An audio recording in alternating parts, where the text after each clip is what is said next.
டிட்வா புயலின் காரணமாக திருவள்ளூர் மாவட்டத்துக்கு இன்று ஆரஞ்சு அலர்ட் விடுக்கப்பட்டிருக்கும் நிலையில் திருவள்ளூர் மாவட்டத்திலிருந்து சென்னைக்கு குடிநீர் வழங்கக்கூடிய முக்கிய ஏரிகளில் ஒன்றான புழல் ஏரியில் தற்போது அதன் முழு கொள்ளளவான 21.20 அடியில் தற்போது 18.91 அடியை நீரானது எட்டியுள்ளது.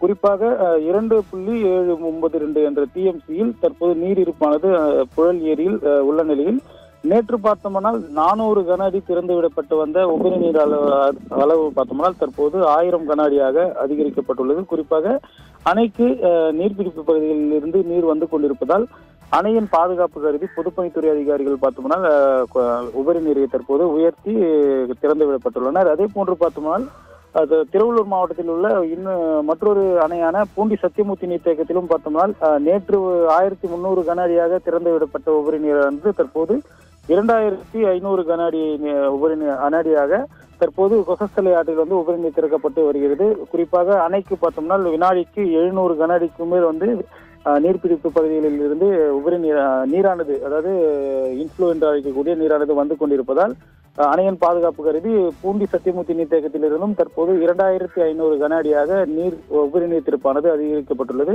இந்த நீரானது பார்த்தோம்னால் கொசஸ்தலை ஆற்றில் ஆர்ப்பரித்து சென்று வருவதால் கரையோர மக்கள் பாதுகாப்பாக இருக்கும்படி மாவட்ட ஆட்சியர் பிரதாப் அவர்கள் தெரிவித்துள்ளார். குறிப்பாக மேலும் நீர்பிடிப்பு பகுதியிலிருந்து அதிகப்படியான நீர் அணைகளுக்கு வரப்பெற்றுள்ளால் அணையில் இருந்து திறக்கப்படும் உபரி நீரின் அளவும் அதுவும் அதிகரிக்கும். மேலும் இந்த அணையை சுற்றியுள்ள மக்களும் பாதுகாப்பாக இருக்க வேண்டும். அந்த உபரி நீர் செல்லும் போது அணையில் நீரில் இறங்கக்கூடாது உள்ளிட்ட பல்வேறு விதிமுறைகளும் விதிக்கப்பட்டிருக்கிறது.